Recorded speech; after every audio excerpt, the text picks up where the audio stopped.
joining me for day 84 of Bible in a Year New International Version. Today we'll be going over 1 Samuel 15 and 16. 1 Samuel 15. Samuel said to Saul, I am the one the Lord sent to anoint you king over his people Israel. So listen now to the message from the Lord. This is what the Lord Almighty says. I will punish the Amalekites for what they did to Israel when they waylaid them as they came up from Egypt. Now go attack the Amalekites and totally destroy everything that belongs to them. Do not spare them. Put to death men and women, children and infants, cattle and sheep, camels and donkeys. So Saul summoned the men and mustered them to Telaim, 200,000 foot soldiers and 10,000 men from Judah. Saul went to the city of Amalek and set an ambush in the ravine. Then he said to the Kenites, Go away, leave the Amalekites, so that I do not destroy you along with them, for you show kindness to all the Israelites when they came up out of Egypt. So the Kenites moved away from the Amalekites. Then Saul attacked the Amalekites all the way from Havilah Shur to the east of Egypt. He took Agag, king of the Amalekites, alive, and all his people he destroyed with the sword. But Saul and the army spared Agag and the best of the sheep and cattle, the fat calves and lambs, everything that was good.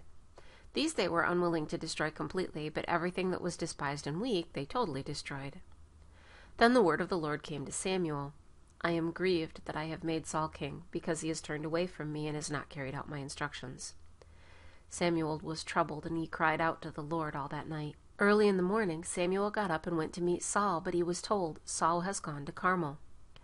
There he has set up a monument in his own honor and has turned and gone on down to Gilgal. When Samuel reached him, Saul said, The Lord bless you, I have carried out the Lord's instructions. But Samuel said, What then is this bleating of sheep in my ears? What is this lowing of cattle that I hear? Saul answered, The soldiers brought them from the Amalekites. They spared the best of the sheep and cattle to sacrifice to the Lord your God, but we totally destroyed the rest. Stop, Samuel said to Saul. Let me tell you what the Lord said to me last night. Tell me, Saul replied. Samuel said, Although you were once small in your own eyes, did you not become the head of the tribes of Israel? The Lord anointed you king over Israel, and he sent you on a mission, saying, Go and completely destroy those wicked people, the Amalekites. Make war on them until you have wiped them out. Why did you not obey the Lord? Why did you pounce on the plunder and do evil in the eyes of the Lord? But I did obey the Lord, Saul said. I went on the mission the Lord assigned me. I completely destroyed the Amalekites and brought back Agag their king. The soldiers took sheep and cattle from the plunder, the best of what was devoted to God, in order to sacrifice them to the Lord your God at Gilgal. But Samuel replied, Does the Lord delight in burnt offerings and sacrifices as much as in obeying the voice of the Lord? To obey is better than sacrifice, and to heed is better than the fat of rams.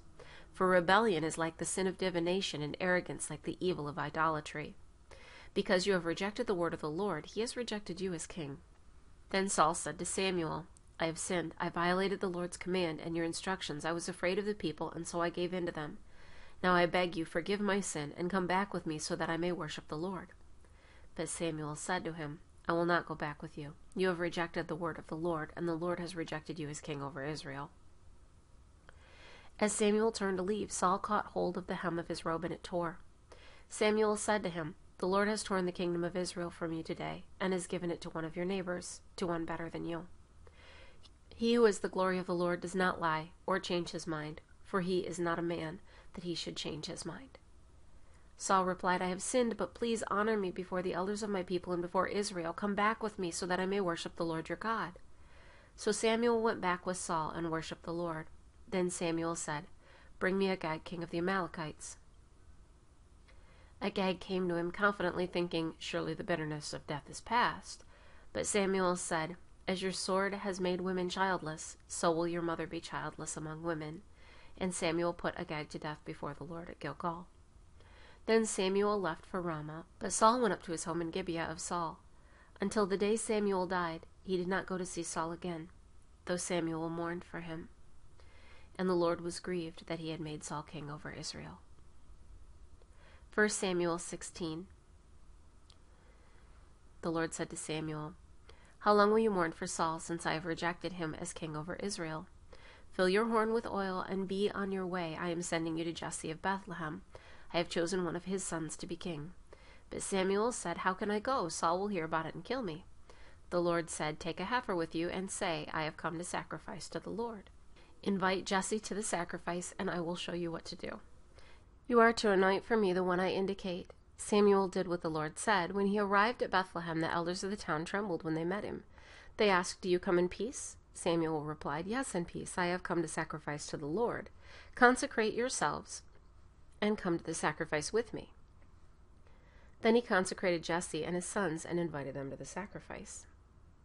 When they arrived, Samuel saw Eliab and thought, "Surely the Lord's anointed stands here before the Lord." But the Lord said to Samuel, "Do not consider his appearance or his height, for I have rejected him. The Lord does not look at the things men look at. Men look at the outward appearance, but the Lord looks at the heart." Then Jesse called Abinadab and had him pass in front of Samuel, but Samuel said, "The Lord has not chosen this one either."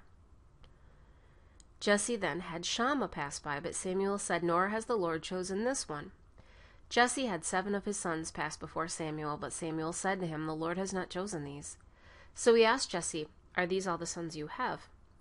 "There is still the youngest," Jesse answered, "but he is tending the sheep."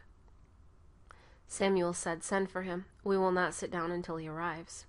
So he sent and had him brought in. He was ruddy, with a fine appearance and handsome features. Then the Lord said, "Rise and anoint him. He is the one." So Samuel took the horn of oil and anointed him in the presence of his brothers, and from that day on the Spirit of the Lord came upon David in power. Samuel then went to Ramah. Now the Spirit of the Lord had departed from Saul, and an evil spirit from the Lord tormented him. Saul's attendants said to him, "See, an evil spirit from God is tormenting you. Let our Lord command his servants here to search for someone who can play the harp. He will play when the evil spirit from God comes upon you, and you will feel better." So Saul said to his attendants, "Find someone who plays well and bring him to me." One of the servants answered, "I have seen a son of Jesse of Bethlehem who knows how to play the harp. He is a brave man and a warrior. He speaks well and is a fine-looking man, and the Lord is with him." Then Saul sent messengers to Jesse and said, "Send me your son David, who is with the sheep." So Jesse took a donkey loaded with bread, a skin of wine, and a young goat, and sent them with his son David to Saul. David came to Saul and entered his service. Saul liked him very much, and David became one of his armor-bearers.